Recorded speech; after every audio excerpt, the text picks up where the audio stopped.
aquí trayendo el calor popular de las luchas estudiantiles que desde el día lunes en Córdoba se manifiestan en actos, homenajes, ocupaciones, etcétera, reivindicando la razón y el sentido de la lucha en particular de Santiago Pampillón, que cayera alevosamente baleado por la policía.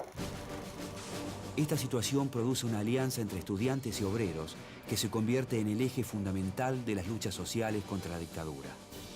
Agustín Tosco actúa como su principal promotor, otorgando un espacio a los estudiantes que tienen cerrados los canales de participación política en las universidades. Hace unos días nada más hacíamos, Malvina, un programa referido a la reforma universitaria del 18 y hablábamos de que era la primera vez que estudiantes y obreros confluían en fuerzas para salir adelante, para generar un cambio, una revolución. Y acá se empieza a producir algo parecido, ¿no?, con la intervención de tu padre. Y porque la represión era muy grande y la policía mataba a los estudiantes. O sea, la represión era directamente a matar. Entonces, los estudiantes estaban convulsionados y mi papá tenía la idea de un sindicalismo abierto. Entonces, sé que los estudiantes siempre tenían las puertas abiertas para reunirse y para tratar sus temas de interés y los conflictos que podían tener en la universidad. Entonces se reunían en el sindicato. Y eso hace que los reclamos de una y de la otra parte confluyan y había una gran concientización en la sociedad también, ¿no?, en esos momentos.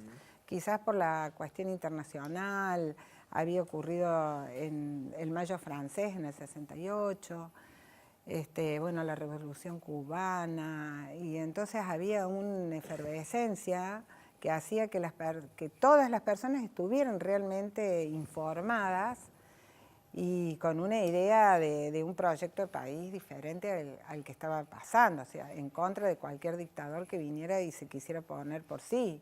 En los años de los 70 fueron, como vos dijiste, democracias, dictaduras, democracias, dictaduras. Y ser sindicalista en esa época había que... no sé, ¿cómo haces para compensar todo? Lo de él era extraordinario en eso, porque, ¿no? Porque él entendía también que el sindicalismo no era solamente una herramienta que defendiera a los agremiados de su sindicato. Él entendía que el sindicalismo y el sindicato era una herramienta de transformación social que traspasaba, digamos, los intereses propios de los afiliados al gremio. Entonces tenía una acción transformadora en la sociedad. Por eso también se involucra con los estudiantes. Pero yo sé que mi padre en el año 69, previo al Cordobazo, él apoyaba a grupos de teatros, llevaba obras a los barrios, impulsaba que los jóvenes se acercaran a los barrios, llevando las obras de teatro que hacen también que toda la sociedad esté involucrada, que toda la sociedad se entere de lo que está ocurriendo y no que esté adormecida, digamos, sin darse cuenta de lo que verdaderamente ocurre. Decíamos, en 1968, el Mayo francés, acontecimientos que tienen que ver con lo ocurrido con la Revolución cubana, y en Argentina y en Córdoba se van sintiendo los efectos, Malvinas, de la división de la CGT. Vamos a conocer más. En 1968, las diferentes posturas frente al gobierno militar producen una división en la CGT nacional. Surge así una central paralela, la CGT de los argentinos, que sostiene una postura de confrontación con el gobierno de Onganía. Conducida por Raimundo Ongaro, la nueva CGT se hace fuerte en las provincias, especialmente en Córdoba, donde Tosco se convierte en su principal referente. A comienzos de 1969, los conflictos políticos y sociales se agravan. Surgen en todo el país actos de protesta y huelgas que son reprimidas con dureza. En mayo, la dictadura se cobra la vida de 3 estudiantes en Rosario y en Corrientes. En repudio a estas muertes, las 2 CGT nacionales convocan a un paro general para el viernes 30 de mayo. En Córdoba, durante el plenario de las 2 CGT, Tosco plantea que el paro se adelante un día y sea activo, es decir, que se realice con abandono de tareas y movilización. El 29 de mayo, trabajadores de distintas fábricas y de reparticiones públicas se dirigen al centro de la ciudad para participar de la protesta.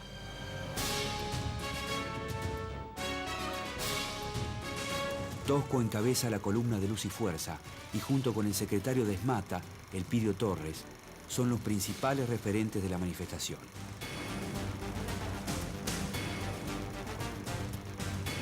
En pocas horas, obreros y estudiantes se enfrentan a las fuerzas de seguridad y desencadenan un estallido popular sin precedentes, que será conocido como el Cordobazo.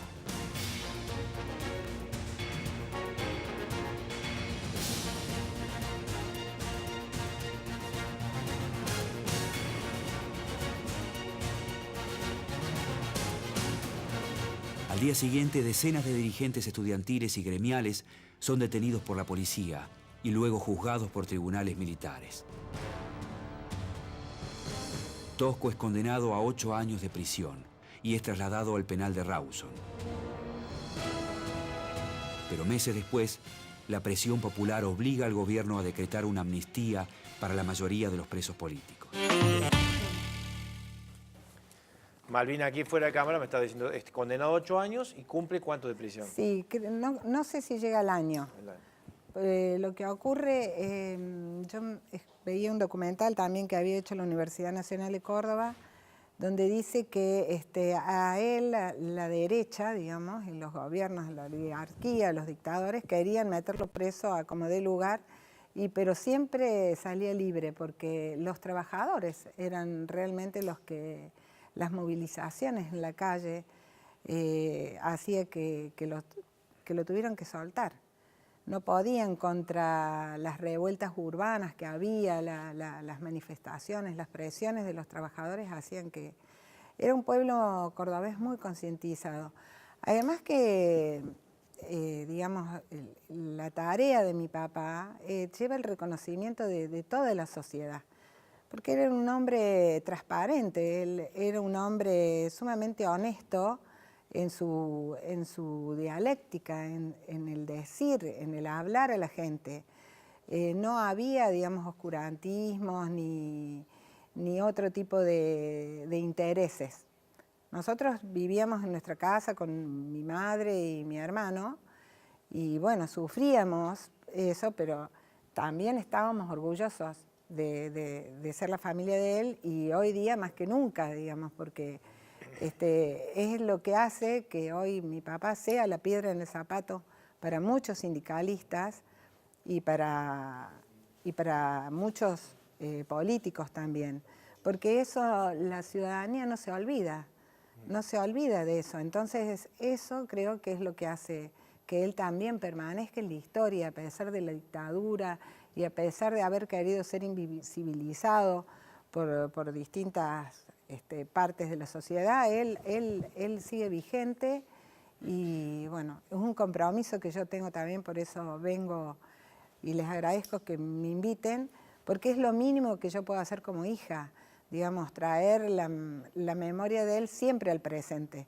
porque es una forma también de mover la estructura de la sociedad de Córdoba. En aquel momento los trabajadores estaban concientizados. Cuando se hizo el Cordobazo, los trabajadores no salieron a romper cosas por el solo hecho de romper. Sabían bien a qué le pegaban, a quién le tiraban la piedra. No le tiraban la piedra a cualquier dueño del kiosco. No, ellos sabían quiénes eran los bancos internacionales, quiénes eran las empresas internacionales que venían a apropiarse de nuestros recursos y ahí es donde iba la piedra. ¿Entendés? Y además la sociedad, cuando en el Cordobazo, no me quería adelantar, pero lo matan a Máximo Mena y ya lo habían matado a Santiago, la sociedad estalla, digamos, ¿cuántas muertes más iba a haber? El policía le dispara de arriba de un caballo directamente al corazón a Máximo Mena y tenía 28 años. Y él venía bajando con la columna de las automotrices pacíficamente y el policía le dispara. no había celulares, no había internet, no teníamos todas las tecnologías que tenemos hoy, y sin embargo, como reguero de boca en boca, la gente se entera que habían matado a un trabajador de las automotrices. Y se produce, como dice Mónica Gordillo, que es una historiadora de la universidad, que el Cordobazo pasa a ser una revuelta urbana, de ser una manifestación repudiando al dictador de 3 gremios importantes, que también el hecho de haber cortado los lazos con la otra CGT y haber formado su propia CGT, que es la CGT de los argentinos, les da a ellos una independencia y deciden solos, separados de la CGT de Buenos Aires, a hacer esta manifestación. Y es mi papá el que propone el paro activo, porque los paros eran parar e irse a la casa. Propone un paro activo, los otros sindicatos lo aceptan y se producen las manifestaciones, que después terminan en esa revuelta urbana que dicen, vos pensás que es probable un cordobazo hoy, y creo que no. No, porque no creo que la sociedad cordobesa hoy tenga la concientización política y social que existía en aquel momento. O sea que hemos retrocedido a tu punto de vista. Para mí, ¿no? sí, sí. Es un análisis que hay que hacernos, que hay que hacerse, los sindicatos, las organizaciones sociales, que creo que esta democracia nos adormeció un poco. Y desconocemos cosas elementales como por qué festejamos o celebramos el 1 de mayo, por qué es el Día Internacional de la Mujer, las razones por las cuales son feriados internacionales, es muy importante. Y siempre está basado en hechos dramáticos. Y así como aquellos trabajadores que son los mártires de Chicago, que fueron ahorcados para que hoy nosotros tengamos las 8 horas de trabajo, mi padre y Atilio López, los dos fueron muertos. Mi padre en la clandestinidad se enfermó y no lo pudieron atender. Entonces yo también pienso que a él lo mataron. De una forma lo mataron. Y a Atilio López también lo mataron en Buenos Aires, a balazos. Entonces ellos, ¿por qué luchaban? Por la democracia que tenemos hoy. Porque ellos buscaban la democracia que tenemos hoy. Y nosotros tenemos que valorar la democracia, pero lo que no quiere decir que no tengamos el derecho de levantar nuestra voz cuando creemos que los gobiernos que elegimos nos están traicionando. Es importante eso, concientizarse Claro. sobre eso, ¿no? Y mirar hacia el pasado para aprender, Malvina. ¿Te quedas un ratito más? Vamos a ir a otra pausa aquí en nuestro programa. Vamos a seguir después. ¿Qué pasó después del Cordobazo? Con nuestro personaje del día de hoy, con Tosco y con la Córdoba que hoy conocemos. ¿Qué pasó con Córdoba y con la Argentina? Ya venimos.